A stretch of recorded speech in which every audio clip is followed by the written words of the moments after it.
Good morning, engineers. Good morning, sir. So I call you here because this morning we'll conduct a Toolbox meeting regarding the operation for tomorrow, a crankshaft reflection. So, okay. Um, Good morning, engineers.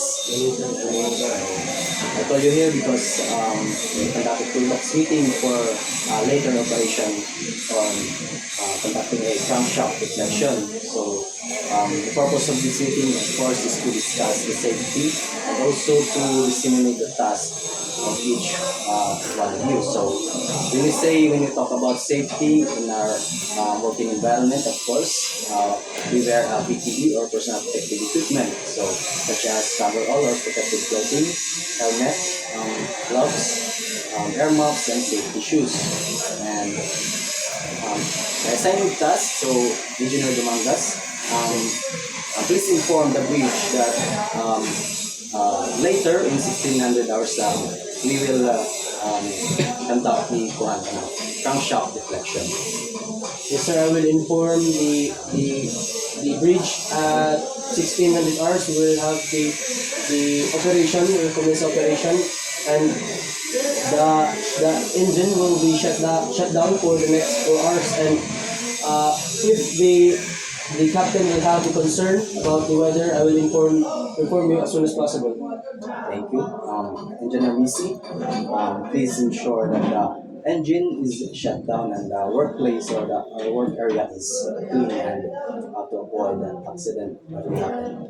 Yes, sir. I will prepare the engine and I will perform blackout tagout so that our area has become safer and easier to work. And I will conduct housekeeping so that we will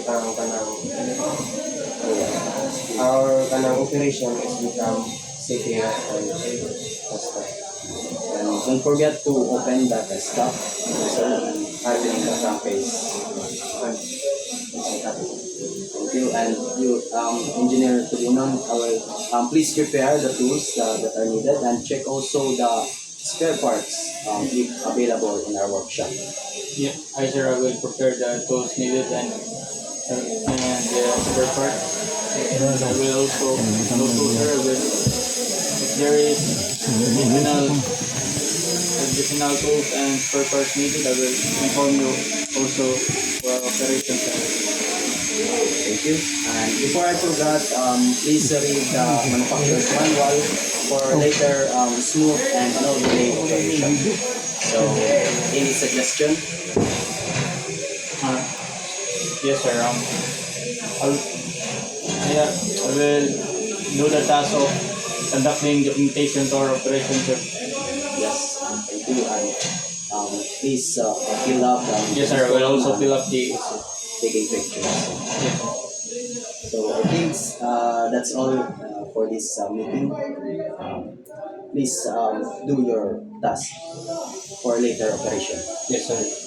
Dismiss. Okay, next group.